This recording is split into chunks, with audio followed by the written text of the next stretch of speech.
High বন্ধুরা, আসসালামু আলাইকুম। আবার একটা নতুন একটা ভিডিও নিয়ে আসলাম আপনাদের মাঝে। দেখেন, আসলে আমাদের এখানে এখন আমন ধানের চাষ শুরু হবে। আহ, ইরি ধানের পর আপনার এখানে আমন ধানের চাষ করার জন্য জমিতে চাষ করা হয়েছে। অনেকেই আবার ঘাস বুনেছে, যেমন বুড়া। আমরা বুড়া হিসেবেই চিনি, অন্য এলাকায় কি বলে জানি না।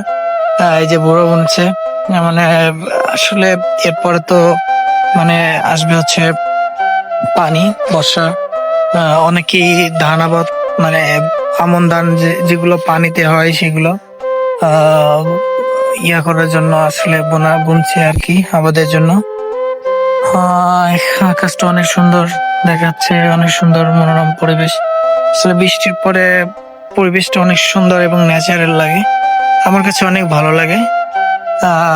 এই যে এখানে দেখেন, আমার বন্ধুরা দেখেন, যখন এখানে পাট বুনছে, এখানে কিন্তু পাট বুনছে। দেখতে পাচ্ছেন পাট? ঠিক আছে, পাট বুনছে, দেখা যাবে কি এক সময় অনেক সুন্দর দেখা যাবে। হয়তো আমার এখন আর দেখার সময় আর হবে না, কারণ আমি অতি শীঘ্রই আমি ঢাকাতে যাব। যাই, এই পরিবেশটা অনেক মিস করব। এই যে দেখেন গাছ বুনছে, অনেক সুন্দর, হ্যাঁ, অনেক সুন্দর। এটা ওই যে বললাম না, বুড়ো ঘাস অনেকখানি নিয়ে বুনছে। যার যার মতো যে যা পারে সেই রকম আবাদ করে। এটা হচ্ছে আমাদের বাড়ির চারপাশের একটা পরিবেশ দেখলাম আপনাদের। যদি ভালো লাগে অবশ্যই লাইক এবং কমেন্ট দিয়ে জানাবেন। ধন্যবাদ। আসসালামু আলাইকুম রহমতুল্লাহ।